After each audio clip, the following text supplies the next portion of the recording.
Hello everyone. In this video we have to discuss about thermodynamics law. In this video we will cover first law and second law of thermodynamics. So let's get started.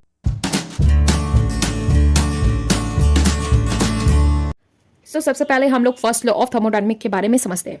First law of thermodynamics जो है वो हमको law of conservation of energy के बारे में explanation देता है. Law of conservation of energy क्या बोलता है? Law of conservation of energy बोलता है कि energy can neither be created nor be destroyed in an isolated system.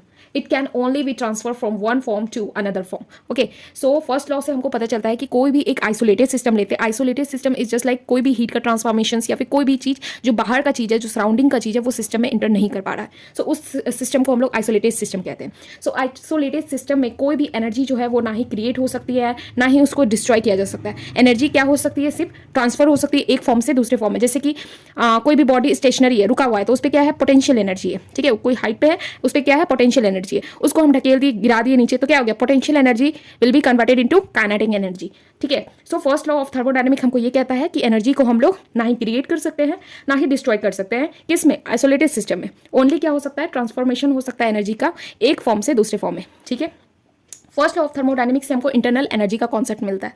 So internal energy क्या होता है? एक सिस्टम लिए, सिस्टम फिजिक्स केमिस्ट्री के टर्म्स में सिस्टम क्या होता है? एक हम लोग बॉडी लिए हैं जिसमें क्या है? गैसेस फिल है एंड उसके ऊपर पिस्टन रखा हुआ है. ठीक है, तो वो गैसेस जो होता है ना, उस गैसेस पे बहुत सारे एनर्जी लगते हैं, जैसे कि पोटेंशियल एनर्जी है, काइनेटिक एनर्जी है, रोटेशनल एनर्जी है, डिफरेंट टाइप्स के जो एनर्जी उस गैसेस के मॉलिक्यूल्स में है. ठीक है, उन सबका सम, जितने भी एनर्जी उस पर लग रहे हैं, उन सबका सम जो है वो इंटरनल एनर्जी कहलाता है. एंड इंटरनल एनर्जी जो होता है वो हम लोग कैलकुलेट नहीं कर सकते हैं किसी भी सिस्टम का. हम लोग क्या कैलकुलेट कर सकते हैं? Change in internal energy. We will calculate del U. Okay, so internal energy को हम लोग डेल यू या फिर लाइक यू या फिर ई से हम लोग इंटरनल एनर्जी को रिप्रेजेंट करते हैं. ठीक है, तो फर्स्ट लॉ ऑफ थर्मोडायनेमिक का एक्सप्रेशन, मैथमेटिकल एक्सप्रेशन देखें तो del U internal energy is equal to क्या हो जाता है? Heat plus work done.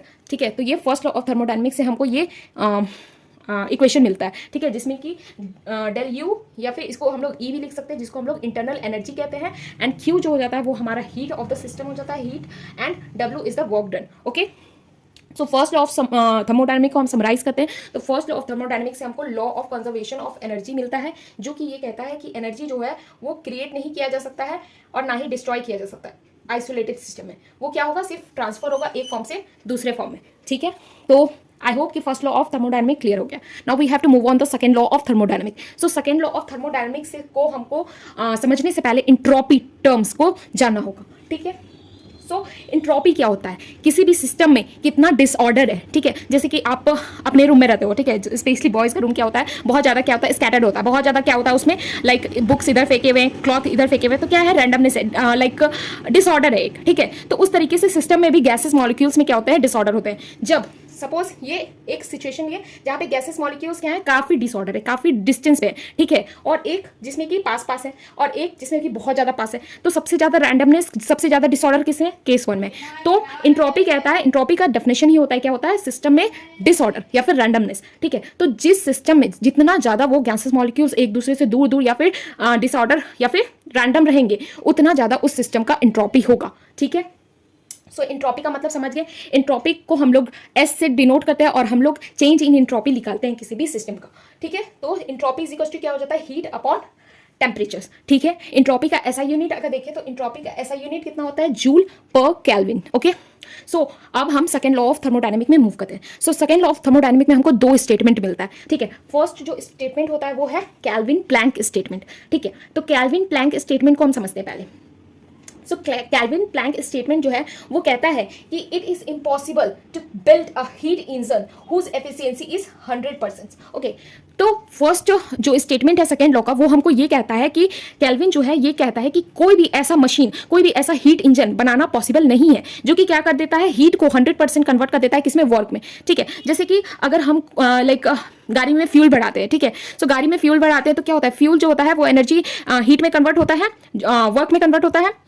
ठीक है, तो उसमें क्या होता है ना, 100% जो फ्यूल होता है ना वो उसमें कन्वर्ट नहीं होता है, कुछ जो फ्यूल्स है वो लाइक वेस्ट के फॉर्म में रिलीज हो जाते हैं। ठीक है, तो कैल्विन प्लैंक स्टेटमेंट हमको ये कहता है कि कोई भी ऐसा हीट इंजन बनाना पॉसिबल नहीं है जो कि 100% हीट को जो है वो वर्क में कन्वर्ट कर दे। ठीक है, कोई भी आप एग्जाम्पल किसी भी चीज को देख लो तो वो 100% एफिशिएंटली कन्वर्ट नहीं होता है, कुछ जो रेसिड्यूरी है वो निकल ही जाता है। ठीक है, तो कैल्विन प्लैंक स्टेटमेंट से हमको ये क्लियरेंस मिलता है। सेकंड आता है Clausius statement. So Clausius statement को समझते हैं। It is impossible to transfer heat from colder body to hotter body without the expenditures of work. Okay, so हम लोग इतना तो जानते हैं ना कि कोई भी बॉडी जो होता है, कोई भी चीज होता है वो मूव करता है higher pressure to lower pressure, या फिर तुम्हारा hotter bodies to colder bodies, ये एक नॉर्मल होता है। जैसे कि अगर हम एक एनवायरमेंट में क्या करते हैं, एक कप चाय रख दी, ठीक है, तो वो चाय क्या है, गर्म है, हॉट है। अब वो क्या होता है, उस पर कोई भी हम लोग कोई भी विदाउट किसी भी वर्क को अप्लाई किए वो हॉटर बॉडीज क्या होता है, ठंडे में कन्वर्ट हो जाता है। ठीक है, तो क्लॉसियस स्टेटमेंट हमको ये बताता है कि ऐसा it is impossible to transfer heat. तो सो क्लॉसियस स्टेटमेंट क्या कहता है, क्लॉसियस स्टेटमेंट कहता है कि it is impossible to transfer heat from colder body to hotter body without expenditures of work. ठीक है, तो बिना वर्क के किए किसी भी कोल्डर बॉडी को, मतलब लाइक एक ठंडा पानी रखा हुआ है, उस पर कोई भी वर्क नहीं किए हम लोग, कुछ भी नहीं किए, उस पर कुछ भी अप्लाई नहीं किए, तो क्या वो ठंडा बॉडी गर्म हो जाएगा? ठीक है, तो ये नहीं हो पाता है। ठीक है, तो यही क्लॉसियस का स्टेटमेंट होता है। ठीक है, तो सेकेंड लॉ ऑफ थर्मोडायनेमिक्स से हम लोग ने एंट्रोपी टर्म्स को समझा कि एंट्रोपी क्या होता है, disorder of the systems.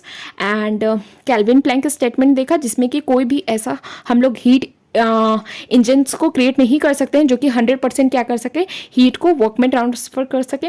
Next आता है Clausius statement. So Clausius statement में भी हम लोग ने ये जाना कि इट इज़ इम्पॉसिबल विदाउट किसी वर्क के हम लोग ठंडे चीज़ को गर्म नहीं कर सकते हैं। ठीक है, तो ये आता है सेकेंड लॉ ऑफ थर्मोडायनेमिक्स से। सो hope you understand first and second law of thermodynamics. So in this video